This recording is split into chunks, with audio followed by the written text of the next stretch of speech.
أتواصوا به بل هم قوم طاغون فتول عنهم فما أنت بملوم وذكر فإن الذكرى تنفع المؤمنين. أعوذ بالله من الشيطان الرجيم. بسم الله الرحمن الرحيم. والصلاة والسلام على أشرف المرسلين وعلى آله وأصحابه أجمعين. Très chers fidèles, le comportement du musulman dans l'épreuve. Et dans un premier temps, il est bon de rappeler que l'épreuve fait partie de la vie de l'homme et de la vie du croyant. Car dans le Saint-Coran, le Seigneur nous enseigne très bien. Mais أعوذ بالله من الشيطان الرجيم. وَلَنَبْلُوَنَّكُمْ بِالشَّيْءِ مِنَ الْخَوْفِ وَالْجُوعِ وَالنَّقْصِ مِنَ الْأَمْوَالِ وَالْأَنْفُسِ وَالثَّمَرَاتِ وَبَشِّرِ الصَّابِرِينَ الَّذِينَ إِذَا أَصَابَتْهُمْ مُصِيبَةٌ قَالُوا إِنَّا لِلَّهِ وَإِنَّا إِلَيْهِ رَاجِعُونَ. Que très certainement nous vous éprouverons par un peu de peur, de faim, de diminution de biens, de personnes et de fruits. Fais la bonne annonce aux endurants. Et quels sont ceux-là? Lorsqu'ils sont éprouvés, ils disent quoi? Inna lillah wa inna ilayhi raji'un. Nous sommes à Dieu et c'est vers Dieu que nous retournerons. Comme dans d'autres passages du Saint-Coran, Dieu dit bien la tublawunna fi amwalikum wa anfusikum. Vous serez certainement éprouvés dans vos richesses et en vous-même. Et dans un autre verset, le Seigneur dit bien, est-ce que les gens pensent que le fait d'avoir dit que nous croyons qu'ils ne seront pas éprouvés, et Dieu nous informe qu'il a éprouvé d'autres avant nous. Pour dire fidèle que l'épreuve fait, comme nous l'avons dit, fait partie de la vie du croyant. Le musulman doit s'attendre toujours à une épreuve. Et l'épreuve d'ailleurs, elle peut être à la fois dure, et souvent aussi elle peut être douce. Mais ici, nous voulons parler surtout des épreuves difficiles. Comme c'est le cas de nos jours avec cette maladie à coronavirus. En effet, chacun d'entre nous est éprouvé d'une manière ou d'une autre. Chaque pays, chaque nation, et j'allais dire même le monde entier est dans l'épreuve de cette pandémie. Alors, devant une telle situation, que doit être le comportement du musulman? Et la première des choses à notre avis, c'est de s'en remettre à Dieu, de compter sur Dieu, et puis après, de compter sur ce que les spécialistes nous disent. Mais pour le croyant musulman, la première des choses, la première solution devant l'épreuve, c'est d'abord de compter sur le Seigneur lui-même. Car c'est lui seul qui a les solutions, toutes les solutions en main. Et c'est pour cela que notre premier recours, c'est la voie spirituelle. La voie qui nous dirige vers notre Seigneur. Et pour cela, alors, qu'est-ce que le musulman peut faire? En effet, Dieu nous dit bien, وَمَنْ يَتَوَكَّلْ عَلَى اللَّهِ فَهُوَ حَسْبُهُ. Et quiconque place sa confiance en Dieu, il lui suffit. Et d'autre part, il nous rappelle bien en nous disant, فَإِنَّمَا الْعُسْرِ يُسْرًا إِنَّمَا الْعُسْرِ يُسْرًا. À côté de la difficulté est certes une facilité. À côté de la difficulté est certes une facilité. Alors, dans cette situation d'épreuve, la première des choses que le croyant doit faire, c'est d'invoquer abondamment le Seigneur. Comme il nous l'apprend d'ailleurs, Ya ayyuhalladhina amanu uzkurullaha zikran kathira. Vous qui avez cru en Dieu, invoquez abondamment Dieu. Et par toutes les voies légales qu'il nous a enseignées. Ainsi, nous commencerons par les prières. Devant l'épreuve, le musulman doit prier. C'est la voie royale qui nous amène vers notre Seigneur. C'est par cette voie que nous demanderons tout ce que nous voulons à Dieu. Donc, ce qui suppose que nous devons prier. Non seulement les prières quotidiennes obligatoires, mais dans ce cas spécifique, il serait bon que le musulman, autant que faire se peut, qu'il prie beaucoup la nuit. Il s'élève la nuit pour s'adresser à Dieu, afin qu'il nous trouve une voie de sortie à ce problème. Ensuite, quel autre moyen le croyant peut avoir? C'est la lecture abondante du Saint-Coran, qui est le meilleur zikr. C'est vrai, nous devons faire beaucoup de zikr, mais parmi les zikr, le meilleur zikr, c'est la lecture constante du Saint-Coran. Et le Seigneur d'ailleurs nous apprend que le cœur se tranquillise. C'est par l'invocation, par le recours à Dieu, que le cœur se tranquillise, qui est donc la voie du zikr. Nous devons donc lire abondamment le Saint-Coran, autant que nous pouvons, pour que Dieu nous aide à trouver solution à cette pandémie qui menace notre existence aujourd'hui en réalité. Car ce qu'on peut dire à propos de l'épreuve du corona, cette épreuve menace, je répète, même notre existence. Parce que la pandémie met en cause non seulement l'existence humaine, mais tout ce qui est lié à cette existence humaine. La vie économique, la vie sociale, etc. Tout ça est arrêté aujourd'hui à cause de cette pandémie. Alors, quelle est notre voie de recours? C'est d'invoquer le Seigneur et, comme nous l'avons dit, de façon abondante.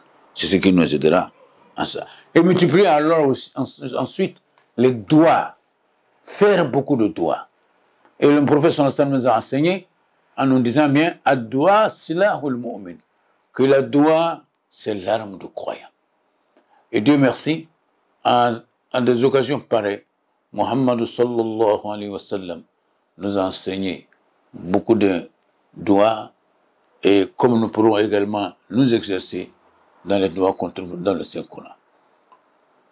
En effet, on pourrait parmi les doigts Allahumma inna na'uzubuka min al-barasi wal-junun wal-jizan wa min sayyi al-asqam.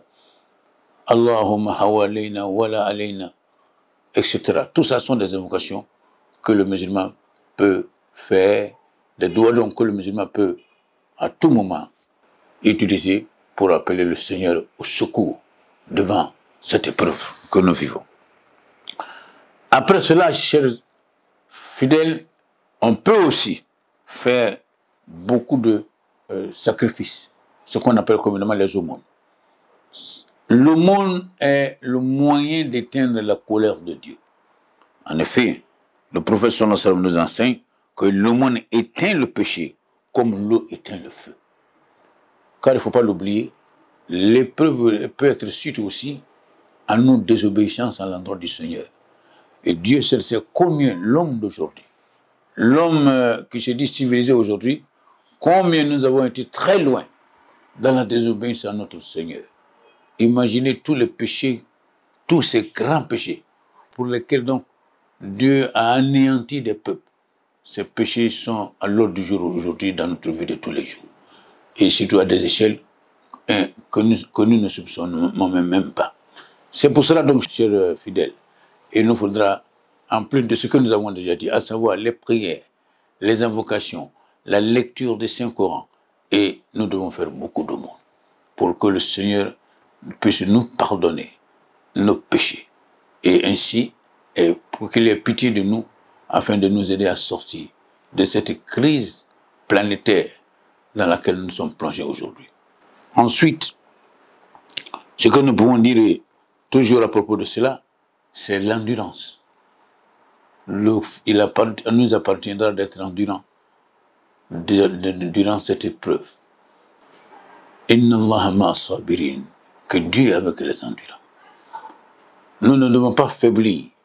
Donc, nous devons prier et compter sur le Seigneur et être endurants dans cette épreuve pour que, à la fin, nous puissions donc sortir grandis et que nous puissions reprendre nos activités comme nous l'avions avant cette pandémie. Ça, c'est le premier volet du comportement des musulmans dans le cadre de l'épreuve. Comme nous l'avons dit, c'est surtout de compter sur l'aide de Dieu. car nous avons remarqué qu'en général, on parle peu de Dieu dans tous les moyens qui sont utilisés pour lutter contre la pandémie. Mais en réalité, pour le croyant, la première destruction, comme nous l'avons déjà dit, c'est dans la main de Dieu. Et c'est pour cela que nous devons utiliser les voies et moyens qui nous permettent d'aller vers notre Seigneur, de lui demander son assistance afin de nous aider à sortir de cette épreuve. Bien sûr, à côté de ça, il nous faut utiliser bien sûr les moyens humains. Et cela me rappelle d'ailleurs cette anecdote au temps du prophète sallallahu alayhi wa sallam. Lorsque un des compagnons est venu voir le prophète sallallahu alayhi wa sallam avec sa monture, il laisse la monture dehors et vient dire au prophète sallallahu alayhi wa sallam qu'il a laissé ça à Dieu. Mais qu'est-ce que le prophète lui a dit? Va attacher et ensuite tu comptes sur Dieu. Pour dire que nous avons l'obligation aussi d'avoir recours aux moyens des spécialistes de ces domaines. Et je veux parler surtout des médecins et autres qui s'y connaissent et qui connaissent les maladies. Et ainsi, nous devons, après avoir compté sur le Seigneur, ces moyens humains, nous avons l'obligation aussi de les utiliser pour pouvoir atteindre nos objectifs en la matière. Et tout le monde le sait aujourd'hui, ce qu'on appelle les mesures barrières contre cette pandémie. Dans la lutte dans cette épreuve, il ne faut pas se gêner. Ce n'est même pas contre la religion, ce n'est pas contre la nature. Le croyant doit absolument utiliser aussi ses voies et moyens. Car Dieu dit aussi, demandez à ceux qui savent quand vous ne savez pas. Et tout le monde sait aujourd'hui que les médecins sont les mieux placés pour nous conduire aussi dans la lutte contre cette pandémie. Et alors, il nous appartiendra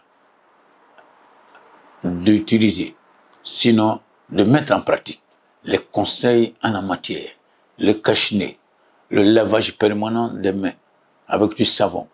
Et ensuite, chaque fois que l'on doit tousser, dans un mouchoir jetable ou bien dans le creux du coude, etc. Tout ça, ce sont ce qu'on a appelé communément les mesures barrières. Chacun de nous doit être discipliné dans leur application et ainsi, avec l'aide de Dieu, nous arriverons à bon port pour arriver à sortir de cette crise planétaire qui, comme nous l'avons dit, menace non seulement notre existence, mais menace toute notre vie et nous appartient donc ensemble de nous donner la main et pour nous croyants, d'abord compter sur Dieu et ensuite utiliser les voies humaines pour pouvoir arriver à bout de cette pandémie. Nous osons croire que cela nous aidera, bi'iznillah, à arriver à la fin de ce cauchemar, car la pandémie du corona est devenue un cauchemar pour le monde entier. Et cela doit nous rappeler que à tout moment, l'épreuve peut être là. Et l'épreuve peut être au niveau non seulement humain, au niveau individuel, communautaire, national et même planétaire. Tout cela est possible. Le plus important pour le croyant, c'est de ne pas tomber dans l'épreuve. Parce qu'on peut tomber dans l'épreuve, surtout lorsqu'on fait des sorties de route. C'est-à-dire, lorsque nous posons des actes de désobéissance à l'endroit du Seigneur, évidemment, ça peut nous amener vers l'échec. Que Dieu nous en garde. C'est pour cela, alors, il nous appartient, premièrement, de compter sur notre Seigneur et d'utiliser les voies et moyens qu'il nous a enseignés pour pouvoir l'adorer et surtout faire pardonner nos péchés. Nous profitons d'ailleurs de l'occasion pour dire, il nous appartiendra de faire beaucoup de stérophares en ce moment précis. Parmi nos invocations que nous allons faire, demander beaucoup pardon à Dieu. Et c'est une des voies qui peut nous aider à arriver à une solution. Donc, aussi bien individuellement comme de façon collective, on doit faire beaucoup de demandes de pardon à l'endroit du Seigneur. Et ensuite, tout ce que nous avons déjà énuméré, nous devons également les utiliser. Et en fait, comme nous l'avons dit, les voies que nous ont tracées, les spécialistes des domaines de médecine pour lutter contre cette pandémie. Qu'Allah nous assiste et qu'Allah nous épargne tous les effets négatifs de cette pandémie et qu'Allah nous protège et qu'Allah protège notre nation, notre planète Terre. Wassalamu alaikum wa rahmatullah wa barakatuh.